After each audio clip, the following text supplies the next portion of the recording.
Bonsoir mes amis, je suis Reda Oulamine, avocat au barreau de New York, Paris et Casablanca.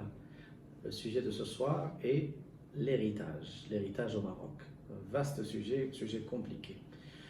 D'une manière générale, ce qu'il faut dire sur l'héritage au Maroc, malheureusement, c'est qu'il crée des problèmes entre les héritiers, des problèmes assez graves, et hormis les cas de parfaite entente, que je salue au passage d'ailleurs, que je respecte et salue au passage, des familles où tous les héritiers sont d'accord pour partager l'héritage de la manière la plus civilisée et la plus correcte possible.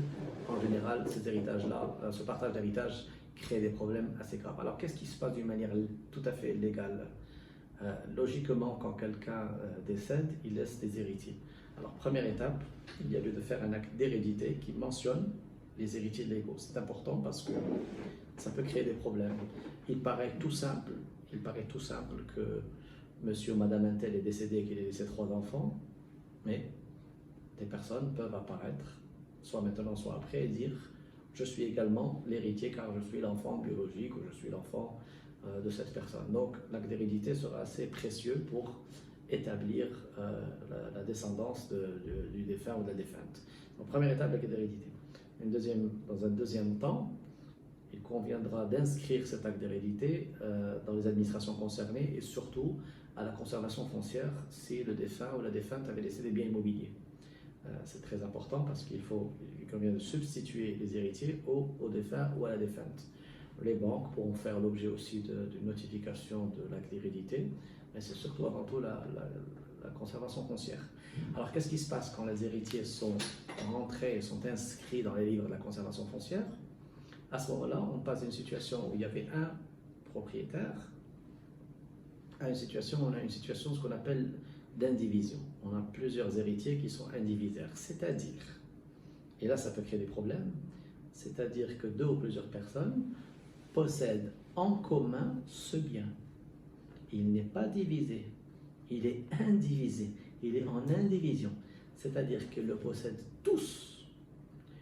Ça paraît assez compliqué à comprendre, mais c'est très simple. Si vos parents décèdent et qu'ils vous laissent une maison ou une société, vous êtes indivisaire, c'est-à-dire que vous avez tous une partie non déterminée de la maison, par exemple. C'est-à-dire que je peux rentrer en tant qu'héritier indivisaire dans cette maison et m'installer n'importe où.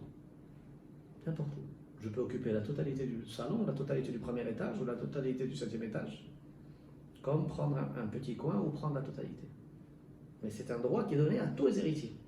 Et ça crée, comme vous l'imaginez, des situations quasi catastrophiques parce que, comme ce n'est pas divisé, un héritier pourra vouloir revendiquer telle partie de l'immeuble, un autre partie revendiquer telle partie, un autre héritier voudra louer une partie ou la totalité, quitte à avoir des problèmes avec ses frères et sœurs, donc ça crée de gros problèmes.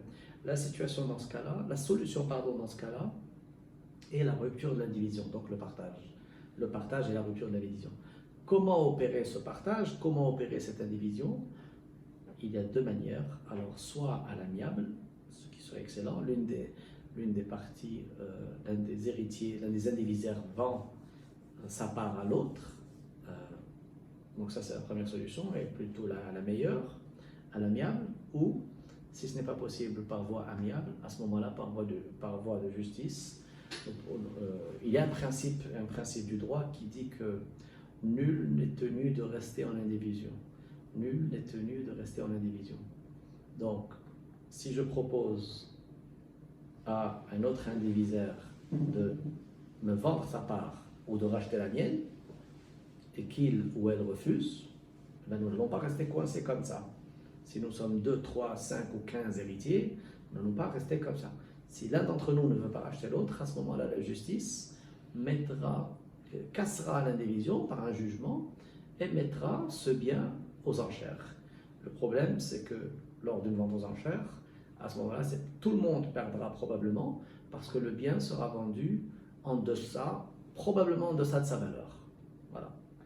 Donc, j'espère que vous avez saisi ces principes basiques sur l'héritage et l'indivision et n'hésitez pas à nous poser toute question que vous jugerez utile. Merci.